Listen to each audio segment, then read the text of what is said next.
Hey guys, welcome to Lakeview Fab. My name is Preston, and today I'm going to be showing you how we fabricated custom floors for the Model A rat rod sitting behind me. So stick around, and I hope you enjoy the video.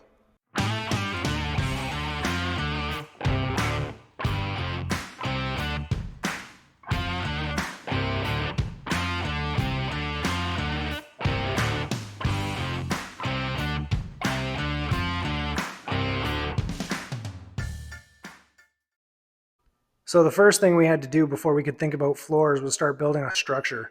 As is pretty common in these old Model A's, there wasn't really a whole lot left of the body, so everything here was built from scratch. We did it all out of 1" by 1" 1/8" wall tubing. Anyway, this gives you a good idea of what we've got underneath the floor pans. Next thing we're going to do is get the tranny tunnel and drive shaft tunnel in the car, and then from there we'll start working on the floor panels. So here you can see our transmission and drive shaft tunnels already mocked up in the car. Unfortunately, I made these previous to starting this video, so I don't have any footage of that, but the process is going to be very similar to the floor pans that we're about to fabricate. Now, I'm going to do these in 6 pieces, just so they'll fit on my bead roller. I've already gone ahead and made my cardboard templates and cut the steel pieces, so our next step is going to be to lay out our bead rolls and get them ready to go on the English wheel for pre-stretching. Now, the reason we want to run our panels through the English wheel is what that's going to do is it's actually going to sandwich the metal between those dies, and that's going to stretch the material where we plan on running our final bead.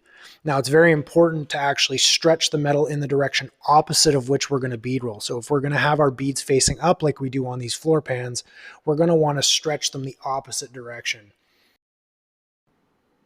Now, because we want to stretch the metal the opposite direction, I'm actually going to lay out these panels on the back side of the panel. This allows me to have a nice Sharpie line that I can follow with the English wheel and know that I'm stretching the material in the right location.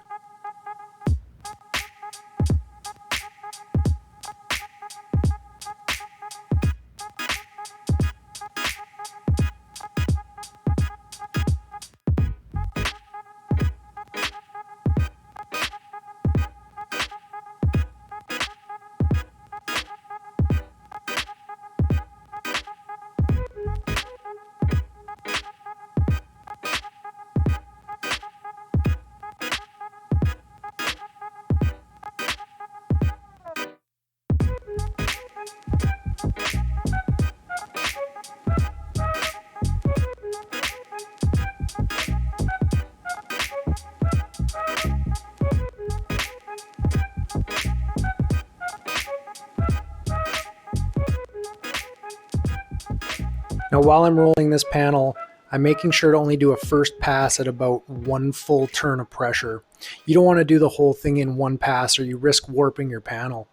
I'll do the same thing with the ribs in the center. I'll start off with 1 pass, light pressure, only about 1 turn of pressure, and then I'll up the pressure to about 2.5 turns and run through again.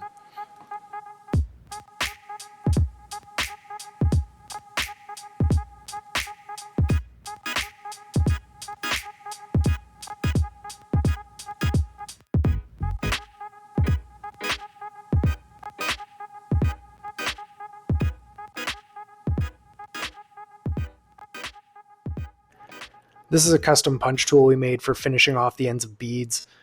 This was just a piece of pipe I found laying around the shop that I cut the end in half and cleaned up on the belt sander. I actually got the idea from my buddy Carl over at Make It Custom. He used a circle punch tool that he had modified. I tried doing the same thing. Unfortunately, it was a little bit small and I kept smacking myself with the hammer, so I made something a little bit easier to hold on to. Here we have the floor pans fully fabricated, temporarily installed, ready to be spot welded in the car.